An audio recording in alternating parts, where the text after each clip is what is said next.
It is Saturday, August 21st, 2021, and this is the iPhoneography podcast.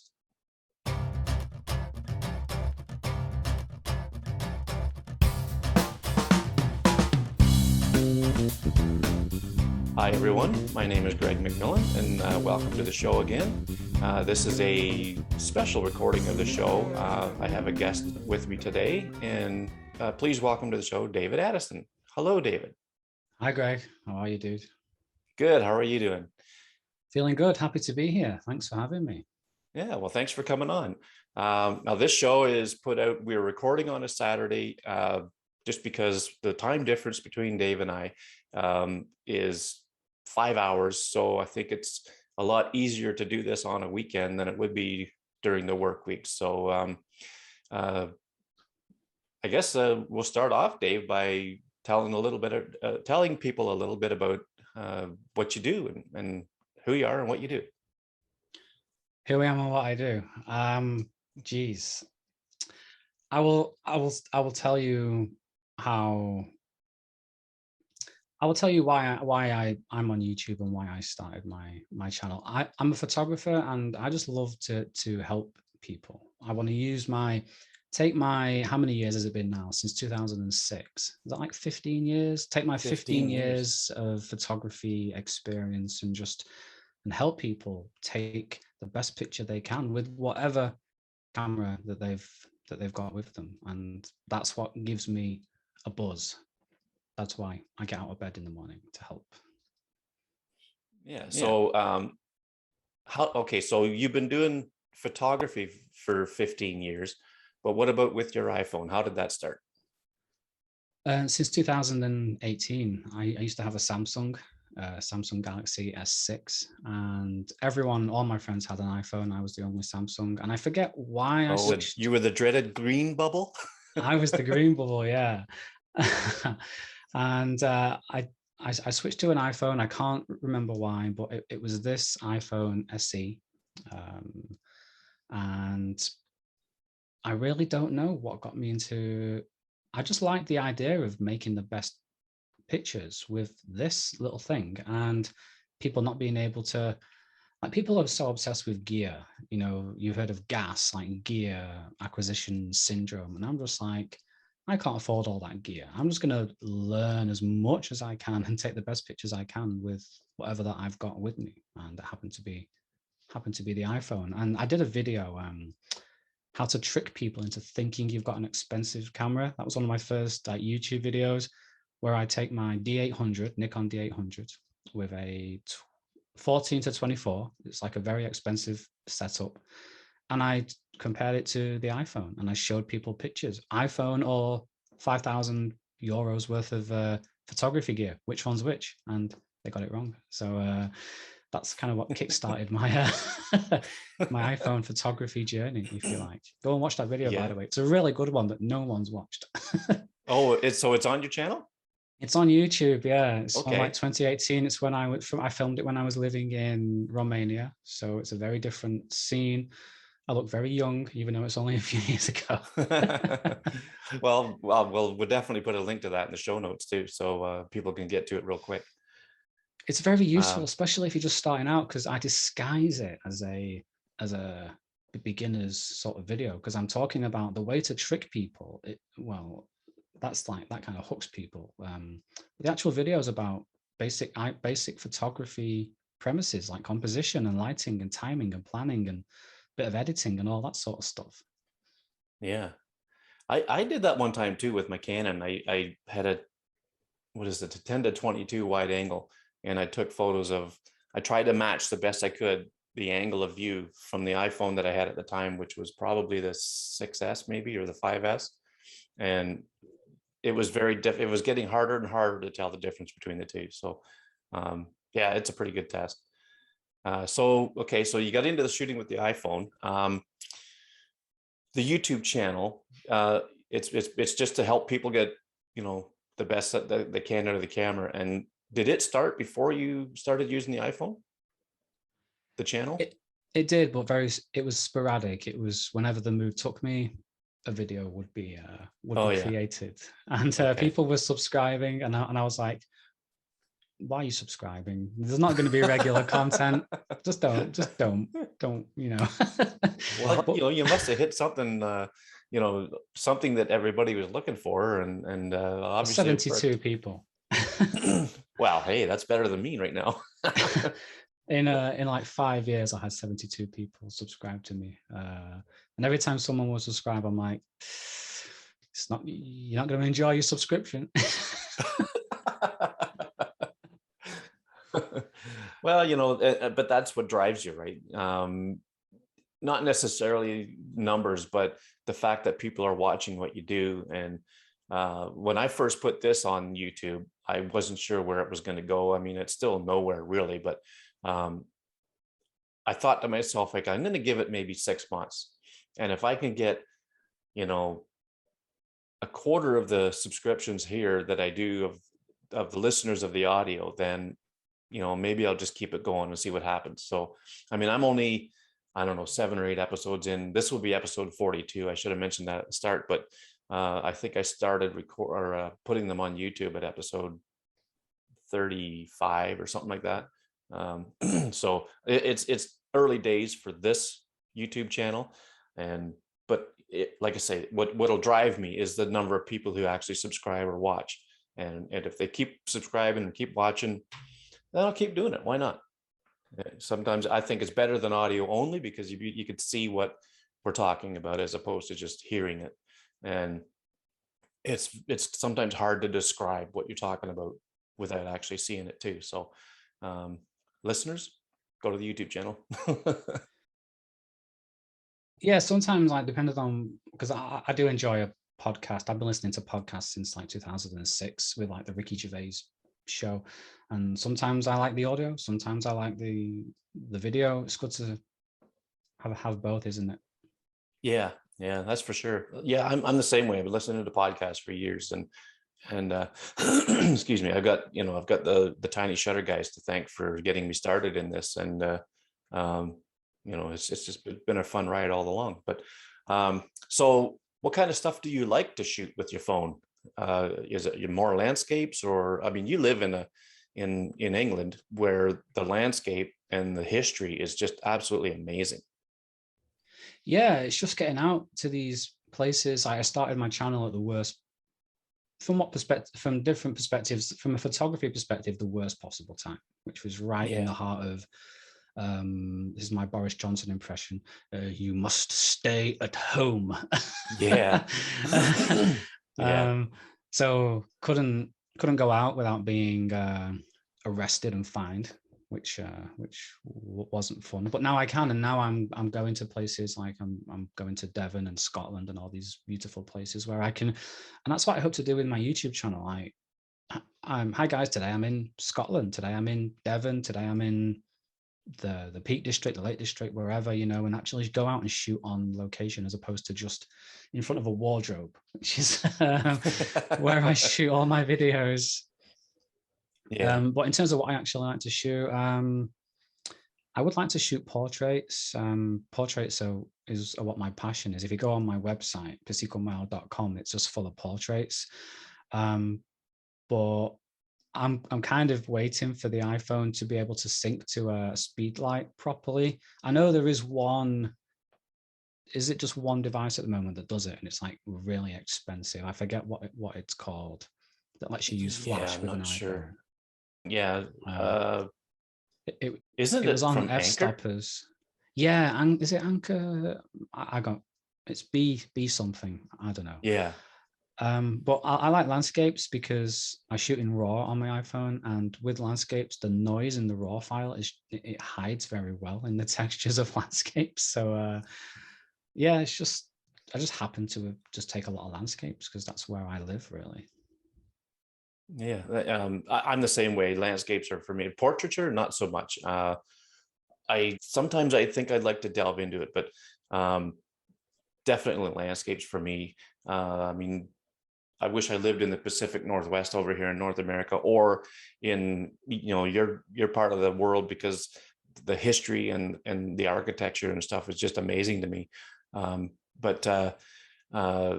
So let's talk a little bit about apps that you may use then to do your landscapes. Mm-hmm. The app I'm using right now is Camera Pixels, because that's my next review. So whatever I'm reviewing becomes my primary app, and I think that's the only way to make a proper review. But before that, my go-to was Halide Mark II for the longest time. That just had everything for me that I wanted. In terms of quality, the app that I use isn't going to make any difference whatsoever because I shoot in RAW. A little tip for anyone listening: if you shoot in JPEG or hike, and I'm sticking with the hike pronunciation, by the way, I don't care what Apple says. Apple pronounce it hike, I'm saying hike. Let's make hike happen, everyone. If you shoot processed, even ProRAW, the quality will differ between apps, and that's a spoiler alert for my upcoming video, by the way. And so have I answered your question? I think I have. Yeah. Yeah. Any app that'll shoot in RAW, really. Yeah. So Depends what I'm reviewing. Yeah, and Halide is my go-to as well. And I think to your point where there's differences between apps when it comes to, like, ProRAW and Hike. I think the difference is just what the developer can get out of the cameras. Definitely. And I didn't realize that. I just thought developers just have a checklist and they tick Hike and they tick ProRAW and that's it. The iPhone does all the work. Apple does all the work with its API. But it's not the case. And I've actually interviewed a few developers. Maybe the Halide developers participated. Maybe they didn't. You'll have to watch the video. And it's interesting what they told me about how they actually get the best quality out of these things. It's up to the skill of the developer, which something that a lot of people appreciate. I think developers are very underappreciated in the app store. Yeah, definitely, because a lot of people will not get an app because they have to pay for it. They want the free version. They always want the free version. And I tell you, David, if I could add up what I've paid for apps since I've had an iPhone, it would be scary. I have so many apps that I've bought and paid for because I want to try them out. I want to use them. And then eventually something else comes along and it sits aside. A lot of them sat aside when they went to 64-bit only. And a lot of the developers either couldn't or didn't want to, upgrade their apps to do the new architecture. But I don't know how many I'll bet you I have up to close to 100 apps that are photography related on my phone, but Wow. There's only a very small number that I actually use regularly. And Halide is one of them. Spectre. I'm getting into even longer. I just got to get my butt out and use it. Yeah. My ideal photo for even longer is waiting for just those big fluffy clouds to be moving, and then find an object that I can put as the center of attention and have the clouds just going pass one way or the other. That's what I'm really wanting to get, with that app, but I haven't had the chance yet because we just haven't had the right conditions. But you've been using even longer, and tell us about your experience with it. I love it. I think it's phenomenal, and it's gotten even better recently. Working on a video about that as well. It's introduced. It's no secret. You did a review video on it, right? Yeah, which is a very surprising video because I'll tell you a bit about the backstory. I got an email from this guy, Mario Tomiak, and I ignore all my emails, and because I get a lot of trash from hi dear friend, I'm from corporation, blah blah blah, trash. And then if they email me a second time, then I'm going to look at your email this time. And Mario emailed me a second time, and I actually read it, and it was interesting. And he said, I have this app, check it out. I'll send you a free version. I'm like, nope, I'm going to pay for your app because I like developers. So paid for it, tested it out, and was just like, mind blown. I couldn't believe it because I love long exposure photography with my iPhone, and I love shooting in RAW. But I didn't think it was possible. I didn't think it would ever be possible just because of the processing power needed and all that. Yeah.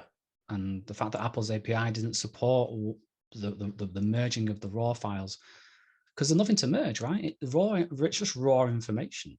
That's all. There's no file. It's there, really. So it's phenomenal how he's done it.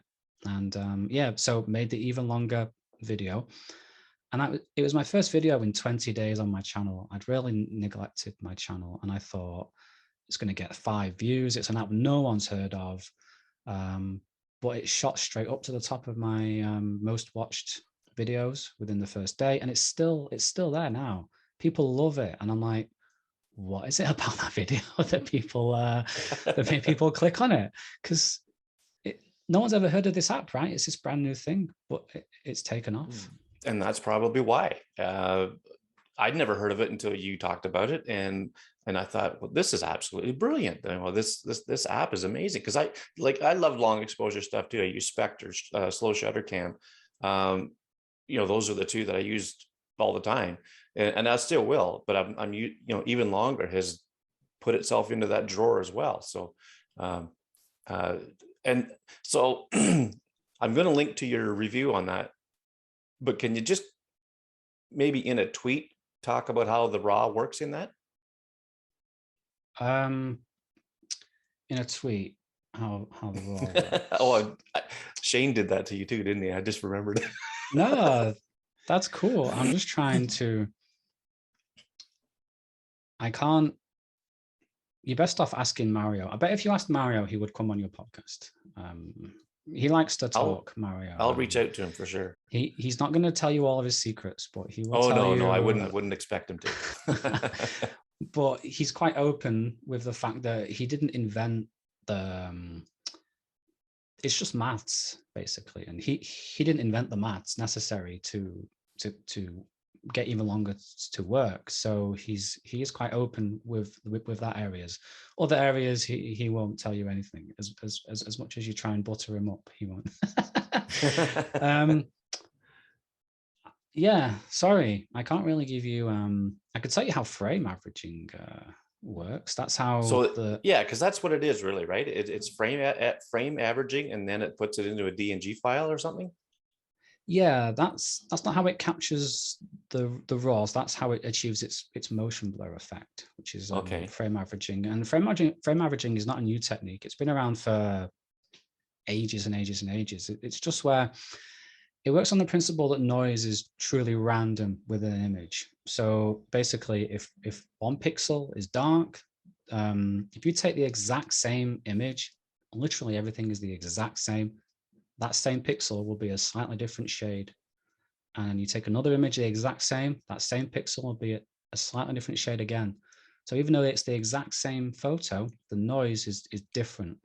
And when you layer those 3 or 4 or 5, however many photos on top of each other, eventually, not eventually, but the noise will cancel each other out, basically. Right. And that's how it works to reduce the noise. So these are genuine DNG files with virtually no noise. And if you take 4 images and average them, it's going to reduce your noise by 50%, which is a lot.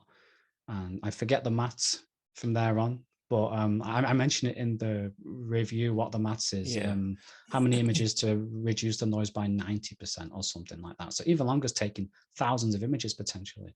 So your noise is cut by almost 100%. And the amazing part is that he does it without killing the phone. Exactly. Like, the 12 Pro models, they barely even heat up. Is that correct? I haven't done a long enough one to try it. I've only, the longest I've done is a couple of minutes. Yeah, absolutely. I had during my review, the iPhone 12 Pro was out in the sun, 23 degrees, which is hot over here, and direct sunlight, and it was absolutely fine. It was still cool to the touch. Whereas the Moment app, and I love the Moment app, but it was red hot after it finished its long exposure. It's Wow, that's amazing. crazy. And he's increased the performance in the new update as well. Whereas before he was getting 12 frames a second. Not sure what he's getting now, but it's more. And I haven't had a chance to test out the battery yet, but I will be doing. Yeah, I definitely get him on. I'm sure he will come on if you ask him. Yeah, well, I'll reach out to him. I mean, you never know. I'll tell him, dude, you ain't getting another video unless you go on the podcast. Yeah. I'm basically his marketing department at this point, and Shane is now too. Apparently, it's yeah. Well, I mean, it seems to be working because you know, the app it's getting a little bit of traction, and I mean, he's hit onto something that that people want, obviously, and I mean, just the fact that you can get a raw file out of this app is a game changer to me. Oh yeah, and me too. That's why I had to make a video about it. Yeah. So long exposures. Now you did a recent video too about comparing. There was one, I think, where you and someone else went out and took a bunch of shots, if I'm remembering correctly, and then come back and compared them. Oh yeah, that was me and my brother. He had the iPhone 12 Pro. I had the SE. Oh, okay. Just Oh yeah. Yeah, see who could take the better shots. That was around Christmas time. Yeah, that was a good video. Yeah, that was fun. That was a fun one to watch. Yeah, like I want to do more of that, but the hard thing is like just not. I need like a camera person with me, you know, to film that sort of stuff. Yeah, it would be a time-consuming effort, you know, setting up the camera, then doing the shot, doing the walk-bys, whatever you're doing. And yeah, I could see that taking forever. And I think that's partly why I don't do a lot of stuff like that you do, because it would just take so much time and planning. And if I was retired, it might be a different story. I'm not there yet, but it must take a lot of time. So, but yeah, those are fun to watch. Okay, so let's see, what else can we talk about here? Do you sell many photos? Do you market them at all to sell? No, I've not practiced photography since, gosh, since I left Romania. I left Romania in 2019, early 2019, where I had my studio, and ever since then, it's been, yeah, I've not called myself a photographer really since then. It's kind of interesting how people, I don't know what people's perception of me is, but like it's funny how they look to me for photography advice and things like that, and I'm like, I'm not a decent, I don't look at myself as like a decent photographer, you know, and landscapes aren't even my thing really. I take landscapes, but because I kind of have to, and yeah, now I'm all about the video, which is so weird to me. It's completely flipped.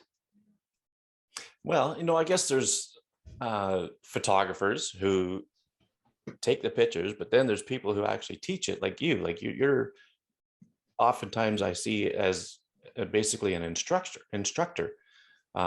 Yeah, showing people what the tools are, showing them what you can do with them, you know, giving some pointers on how to use them, and then there you go, folks, go do it.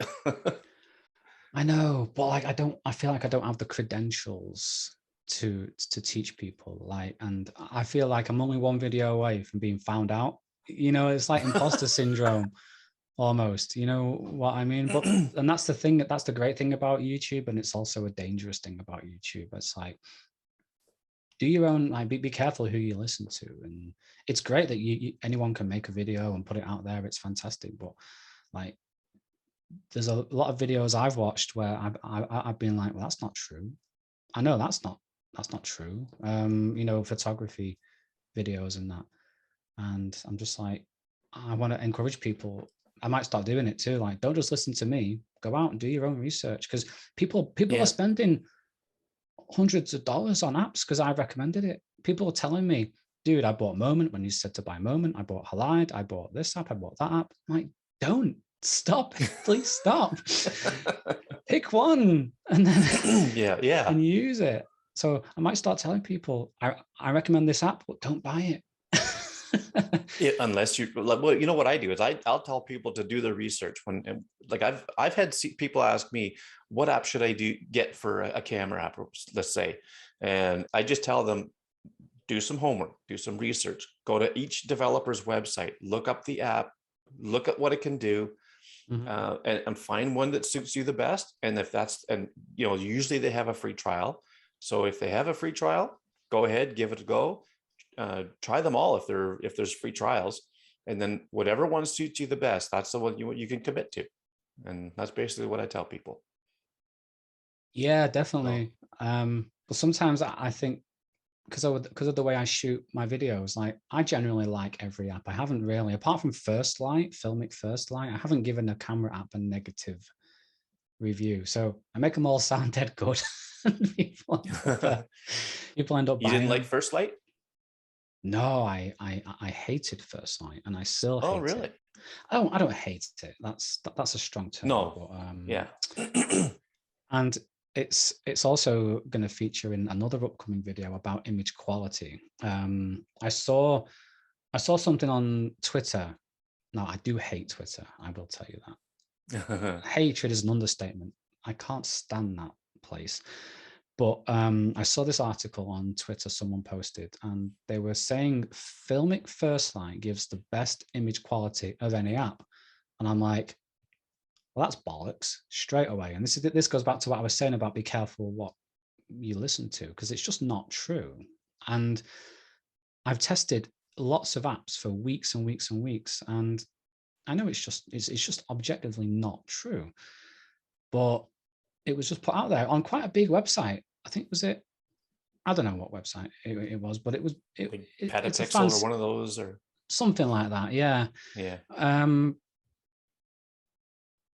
We were talking about First Light, weren't we? Anyway, yeah, but that's Yeah. going to be an upcoming video about image quality, where I'm going to debunk that big time. And Okay.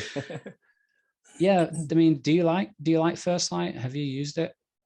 I have it. I bought well, I guess it's basically a lifetime thing now. I bought it, and then I paid for a year subscription, and then they got so much pushback on the subscription model that they put just a firm price on it. So I was grandfathered into the lifetime deal, whatever, so I have it for life. And on my Medium page, I did a walkthrough of that app, and that article still gets reads every month, and it's been on there since basically First Light came out. I mean, it's not getting hundreds and hundreds of reads or anything, but it's getting like a dozen or two reads a month. People are still reading it, apparently. And I do like it. I do like the app. It's not my go-to app. Halide is my go-to app, obviously, but I did find a quality difference in the raw files, where Halide I thought was superior to the First Light offering. Where First Light excels for me is in the different looks, like the film looks and infrared stuff and things like that. If I want to play around with stuff like that, then I'll use First Light, rather than, because it gives it to you before you even take the shot. And you can't do them in raw, obviously, but you can do them. You can see what you're going to get before you even shoot. Even the vignette around the edge, it's there before you actually take the shot. So to me, I find that valuable in when I want to do that kind of work. Okay, it's not very often, but at least I have that tool in the chest if I need it and if I want to use it. I do like it for that. It's a well built, well designed app. It's got some nice animations. I like the loop animation, the focus loop kind of. Yeah, animates in and out. That's my favorite part. I could But watch that for a while. and the functionality is good too, where you won't, to swipe up and down to get the exposure, and side to side for focus, or unless it's the other way around, but that's the idea of it. So it's relatively intuitive to use, I think, but it's just not my go-to app. I'm stuck on Halide, and I think I've got camera pixels. Let me look. I'm really enjoying camera pixels. Why do you like Halide so much? I just got used to the interface and how well it does stuff. I don't know. I'm just struggling to find. I can't wait to see these videos that you're doing, because I'm struggling to find anything that does better quality, in my opinion. They seem to know how to get the most out of the iPhone. Yeah, they seem very switched on. Well, Ben Sadowski used to be on the Twitter team. He used to develop for Twitter, and Sebastian DeWitt used to worked for Apple in the design, designing. He's designed, things like the skeuomorphic look of the Notes app and things like that. He was involved in that part of it. He designed some icons and things like that, I think. I'm not sure what all he did at Apple, but coming from Apple, that looks pretty good in a resume right there. Yeah. And I wonder if you met Scott Forstall.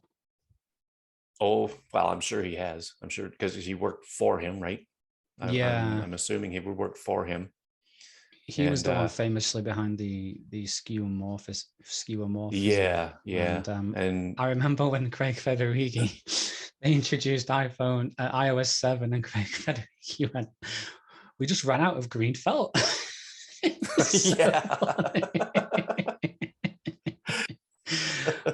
I love that guy. Oh, he's funny. He's funny. Like when he introduces things like a new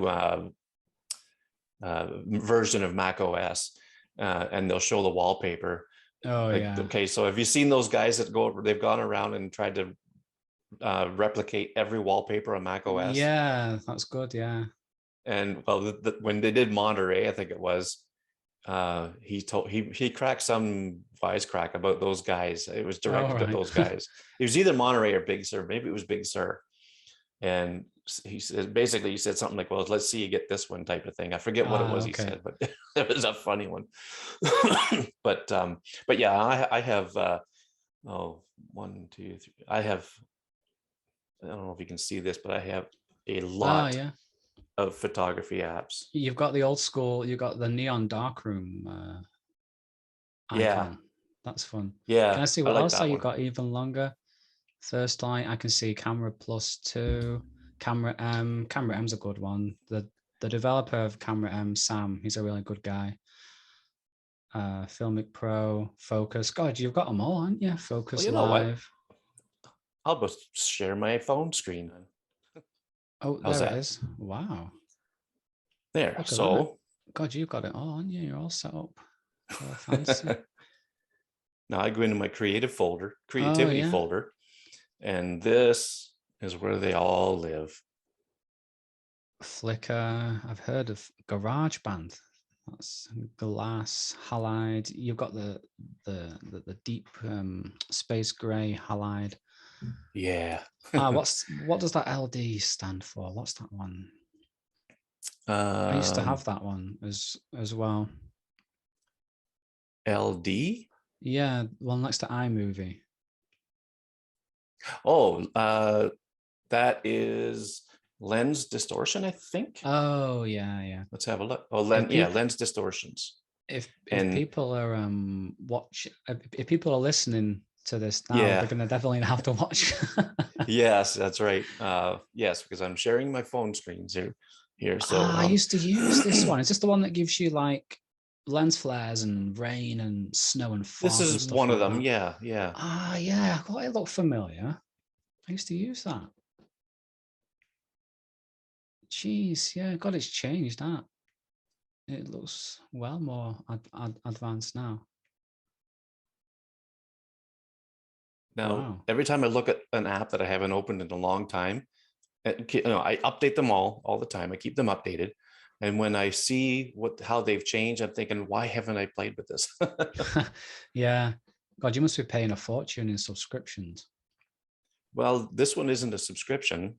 I've probably paid for some stuff in this. I probably won't pay for anything else in it because I don't use it enough, obviously. But I remember yeah, this one did have some in-app purchases that you had to pay to yeah. unlock the fancier. Oh, now it does video as well. Wow.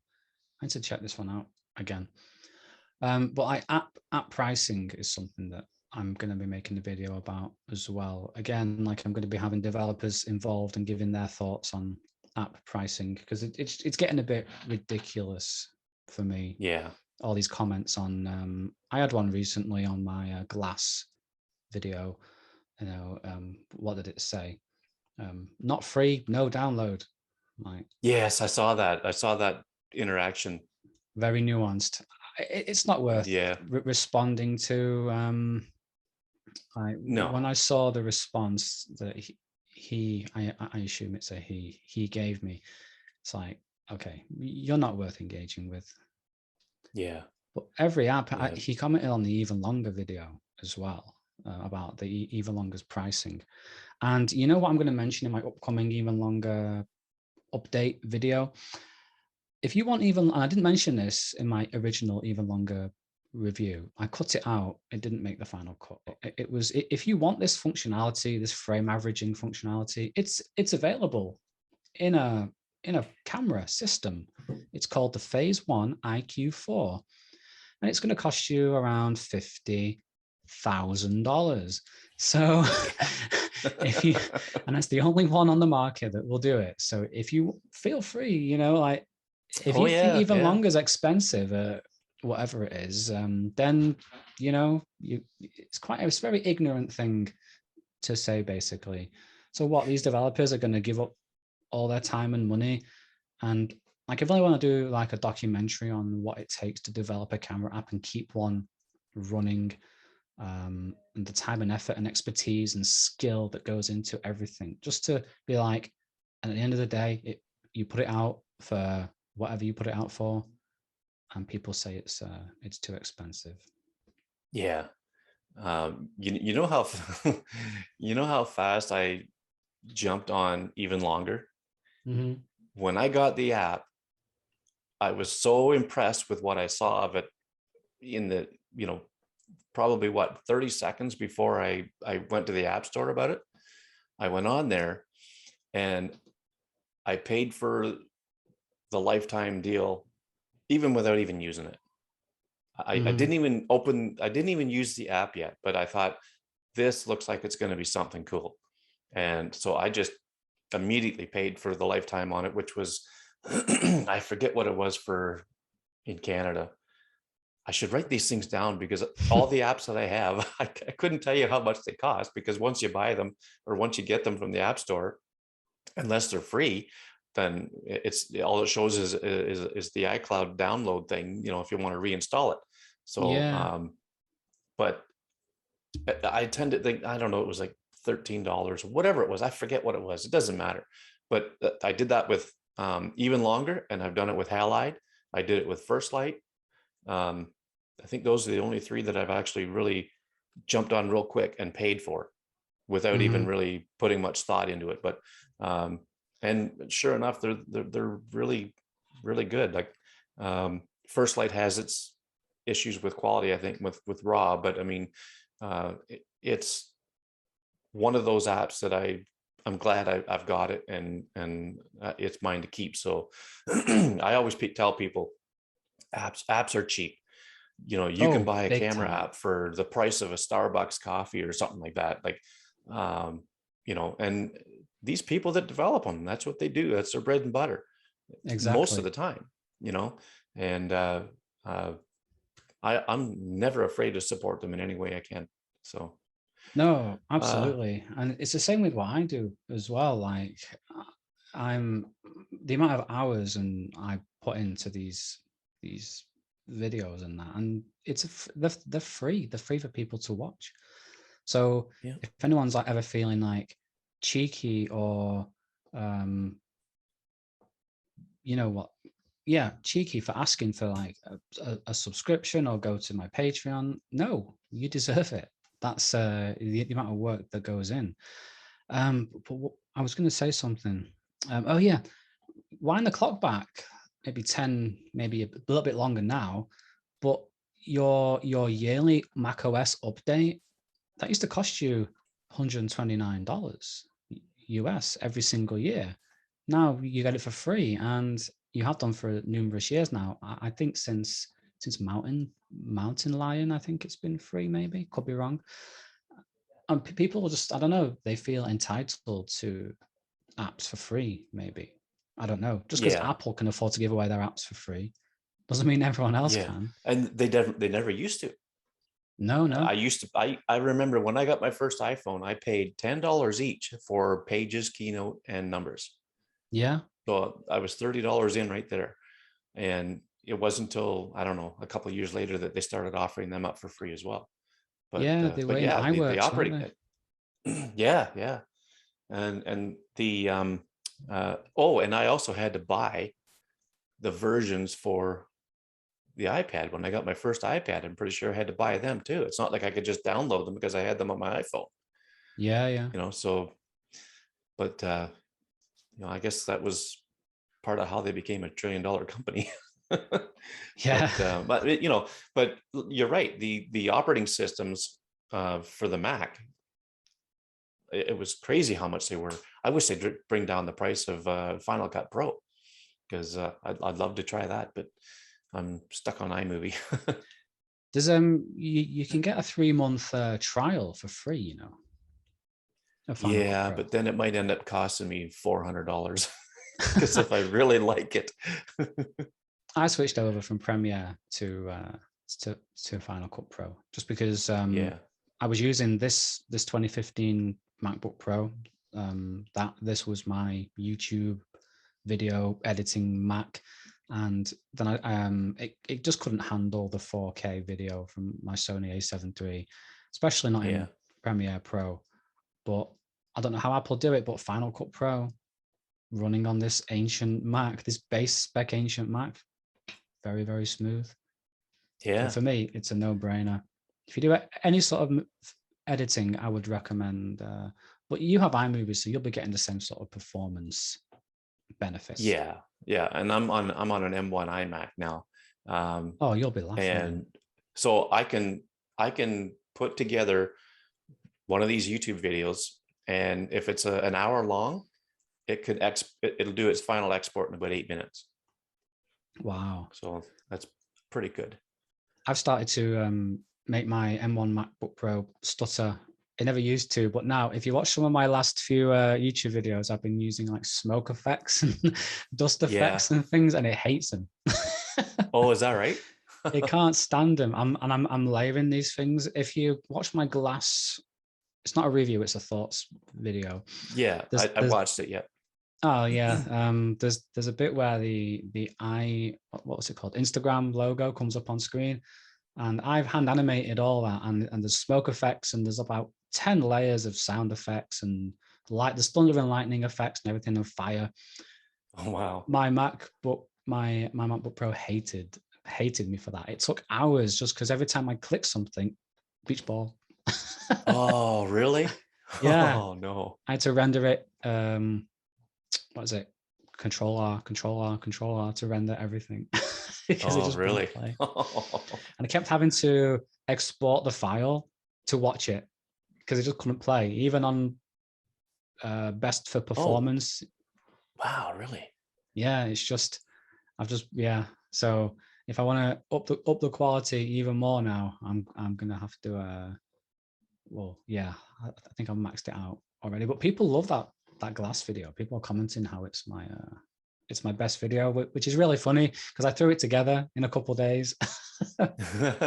Yeah, that was me that said it was your best video so far. Oh, was it? At least Oh, I was one of them. Yeah. Oh, Yeah, nice like one. the way you did the blending of their website over your video was just absolutely brilliant. Oh, thank you. The- I mean, so- it looked like something from Apple. yeah, everyone's going in that direction. I see now with their B-roll. They want the Apple advert, the Apple product launch look. A couple of years Yeah, ago, yeah. it was the slow-mo, the 120 frames per second look. Now everyone's gone to the Apple intro, product intro look, and be cool, funny Yeah, to see what's going to come next. yeah, yeah, for sure.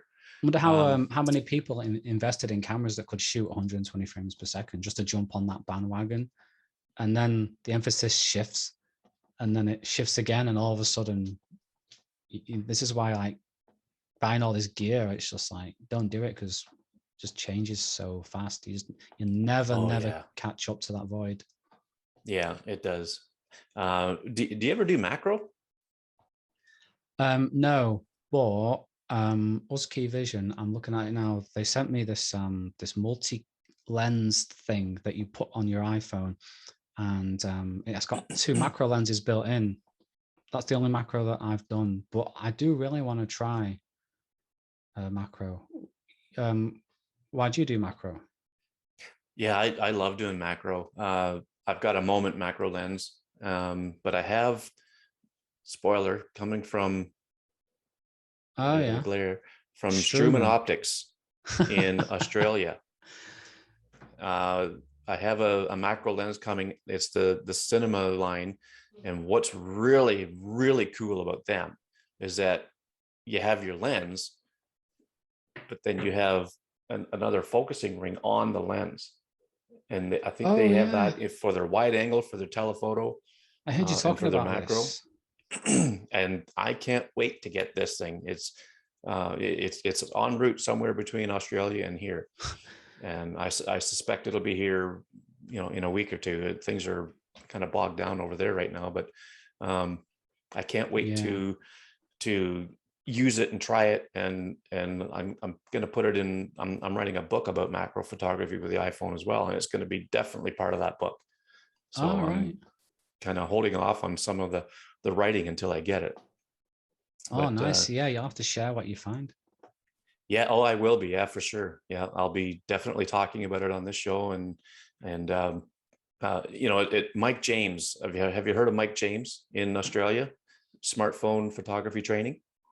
No, I'm so sorry. He's Oh, you got to check him out. He is so good. I'm gonna write his name Um, down.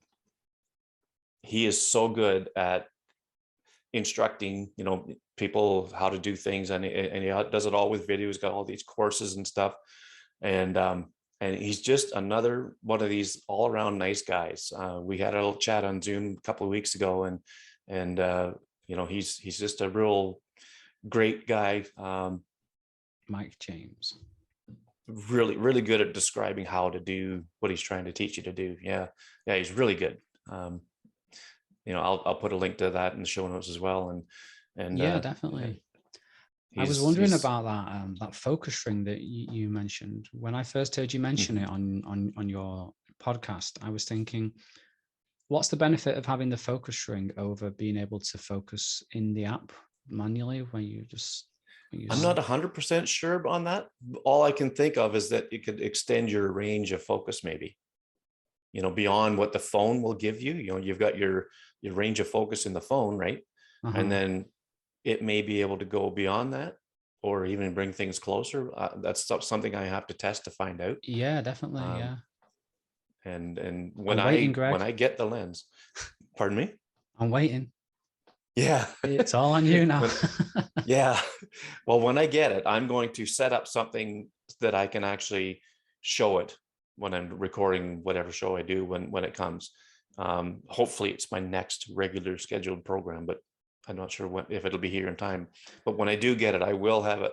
Uh, I'll set something up that I can do macro on, like a little, I don't know, like a little figurine or something out of the living room, and Yeah. I'll put it on my desk so I could do it right here and show people just what it does and how it works, because it could very well be the first time I use it. I don't know.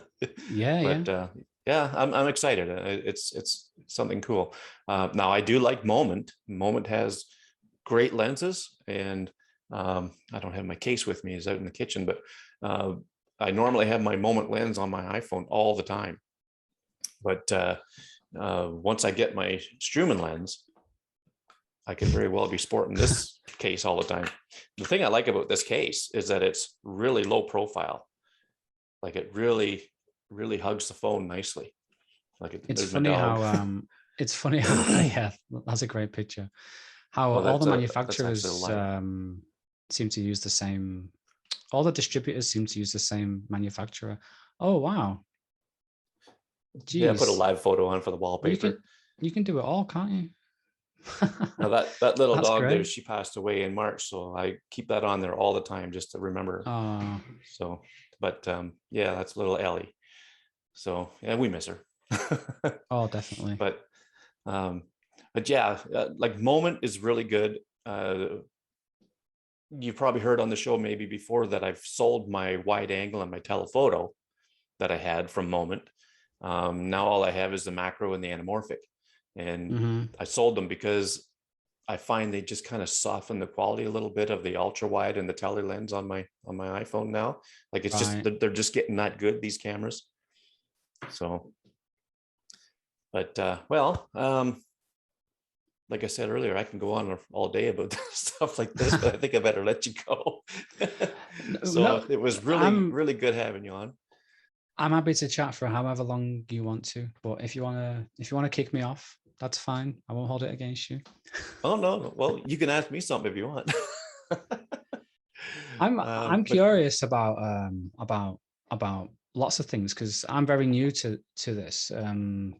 I feel like, you know, that scene in Captain America: Winter Soldier where Steve Rogers has got his little book and people are telling him things that he has to check out.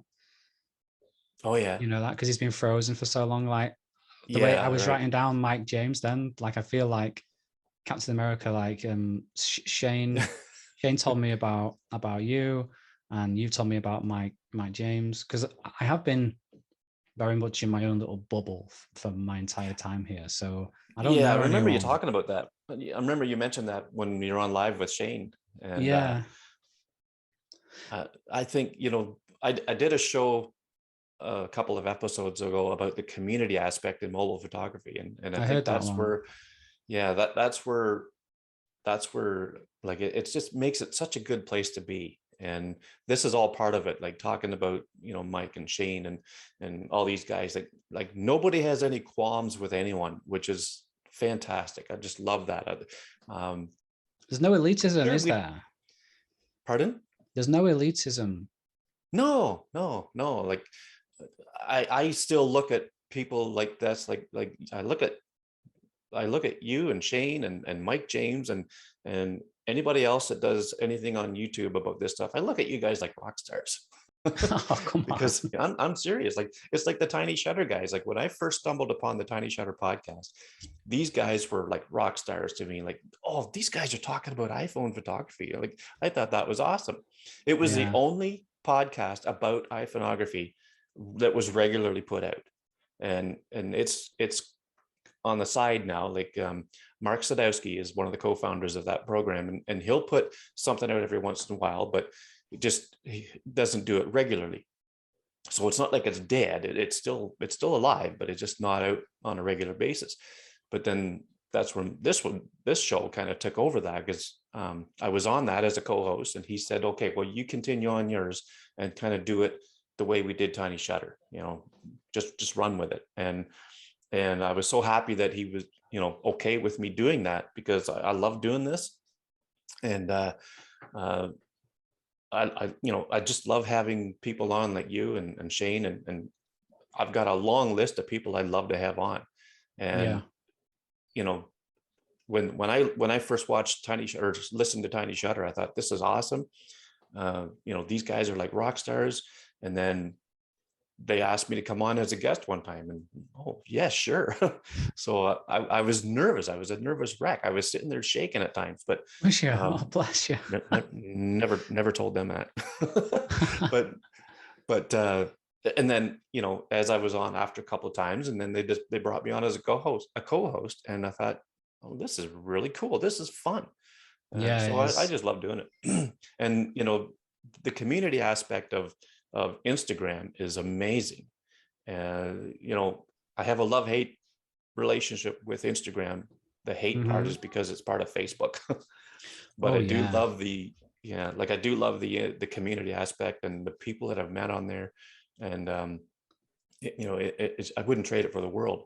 And now Glass is, you know, it's going to be very interesting to see where that goes, because I think there's a lot of potential there too.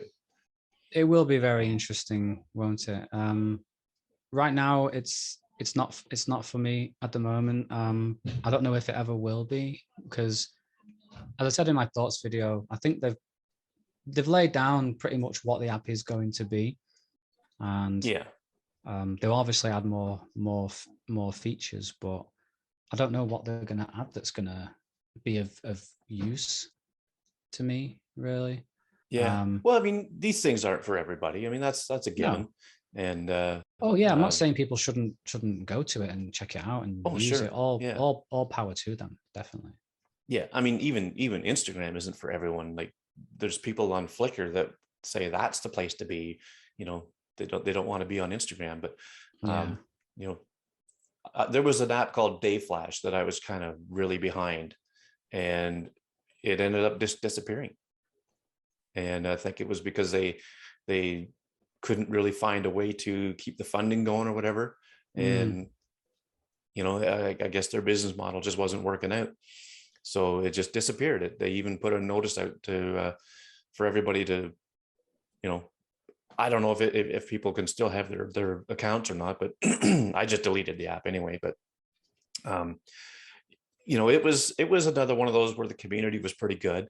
And for me though, personally, if there's not a good mobile presence, like from iPhones and other smartphones, then I just not putting everything into it. Hmm. You know, with Glass, I'm finding a lot of iPhone shooters on there, so But it's what I working want out to for me. ask you is, when you say you like Glass because of the community,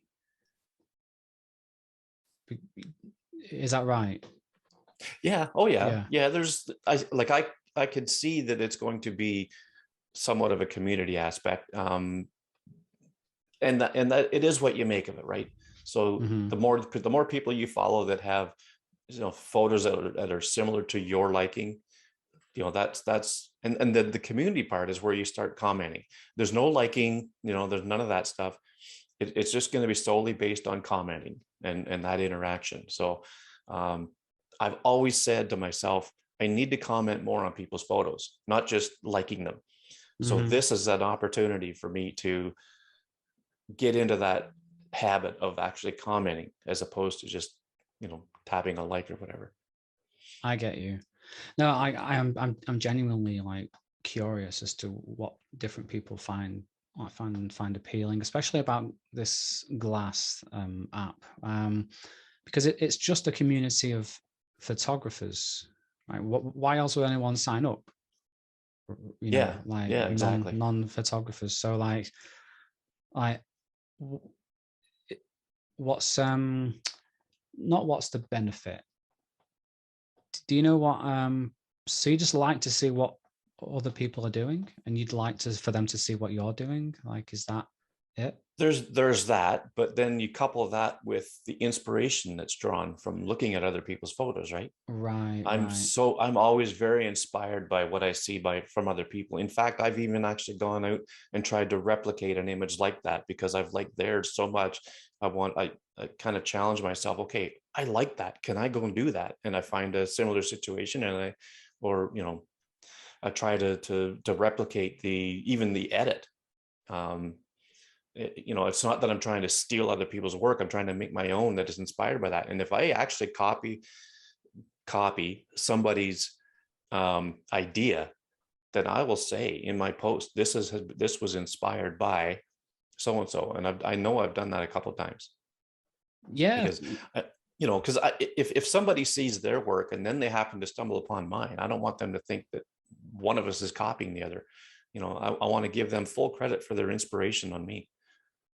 Ah, fair enough. Yeah, no, I'm just asking because I'm curious, Yeah. like why someone might want to pay a subscription for that. No, that's cool. I think they've been very, very smart as well with how they've generated buzz for their app. With Yeah. this invite only thing and people begging for invites and stuff like that. Like, I think it's been very, very clever the way they've made it feel like, wow, I have to check this thing out. Yeah. And what's ironic about Glass is that there's definitely a paywall. I mean, if you want to use it beyond the trial, you have to pay for it, and that's fine.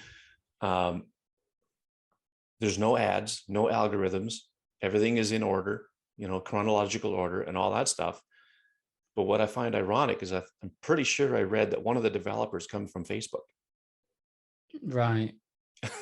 Probably. Yeah. And I'm not sure if it was Tom Watson or the other, I forget who the other guy is, but one of them I'm pretty sure came from Facebook, and I'm not sure what all their credentials are. I'd probably want to look into that, but just to know that they came from Facebook and then they completely reversed their strategy compared to what they came from to go to, no ads, all that stuff. That really appeals to me. I'm a very privacy oriented guy. I mean, listen to my last podcast about the Apple stuff that came out, and I really have a high appreciation for privacy, and I think these guys do that quite well. So for me personally, I'm not going to speak for anyone else, but for me personally, that's worth paying every cent. Yeah, I'm slowly I'm gaining a respect for it. Like, and it plus for me, it depends on who my data is going to as well. I don't want it to go to Lizardman and Rasputin, as I call them in my in my video. But if my data went to a developer who I liked, maybe I can maybe I don't mind. I don't know. Like it depends really. And I think it's another thing that drives me to Halide is that they don't use any data. No. They have that respect level for their users. So, but yeah, definitely. Yeah. Well, man, this has been a great discussion. I was so happy that you were able to come on today and tell everybody where they could find you. You can find me at youtube.com/C. No, don't just search David Addison on YouTube. I'm the guy in the orange coat with the ginger, with the red hair, and I'm smiling like this. And you'll find me. If you wanna make the best pictures you can with one of these, or maybe you just want to look at me or listen to my voice, I don't know, whatever you want to do, then that's where you'll find me. I'm not going to tell you to subscribe. You can make your own mind up whether you want to subscribe. Yeah, I never jump on the subscribe thing either. Like, smash that like button, guys. Yeah. If they like it, they'll subscribe. Right at the start of the video as well, people say subscribe. I'm like, give me a reason, man. I've just clicked. Why should I subscribe to you? I decide at the end. Sorry, I'm making your outro way long. yeah, that's right. So yeah, and you can find me on Glass. I got my username at Greg. But look for Greg McMillan on Glass. You can find me on Twitter at McMillan_photo, on Instagram, McMillan photo. And of course, if you're watching, then you know where you are already. But if you're not watching, you could find this video on YouTube. On the channel is called the iPhoneography podcast. And I normally put them out about once every 2 weeks, but this is like I said, a special occasion where I was able to get David on at a different time than usual. Yeah, he's special. So, gosh, thanks again, David. I really appreciate it. And you're just a all around good bloke, as Shane would say. I am. I'm an excellent person. Well noted. And no, thanks for having me on. I really appreciate it. Stick with it. I've been checking out the podcast. I'm very entertained by it, very informed as well. Thank you. Yeah, like I can't wait for the next one. I'll come on anytime. I'll even co-host with you because I want to get into. I would love to start my own podcast. Oh, really? Oh, wow. We will talk further in the future for sure. Yeah. Who wouldn't want a rock that'd be star as a awesome. co-host? Did you hear? He Yeah, called me. that's right. That's going to be my bio now. David Addison, rock star. Rock star. Oh, real quick. So you said you're at Manchester. Is that where like Man City plays and all that? Who? Man City and You Man mean United? Manchester United, right? Oh, so you're a Man U guy? I'm Okay, about I work 3 with a guy. miles from Manchester United ground. I work with a guy who's Man City all the way, and Really? Is he I'll from be Canada as well?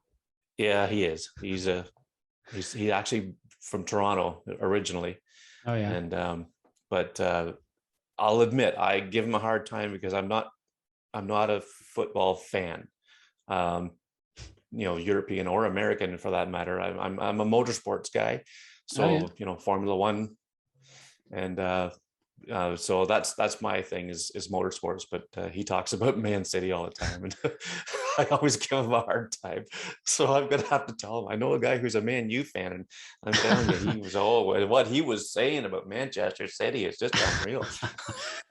No, I'm just kidding. I don't follow football. I'm just finding him up. Tell him if he wants to come to Manchester, and I'll give him a tour. Yeah. Well, yeah, definitely. he I don't know. Well, I mean, travel is obviously impossible right now, but I'll tell him there's an invitation. Let's put it that way. Definitely a tour by a real live rock star. Yeah, there you go. All right, David. Thanks again. I really appreciate it, and nice we'll one. We'll definitely be in touch. Thanks very much. And take care. Okay. All right. Bye-bye.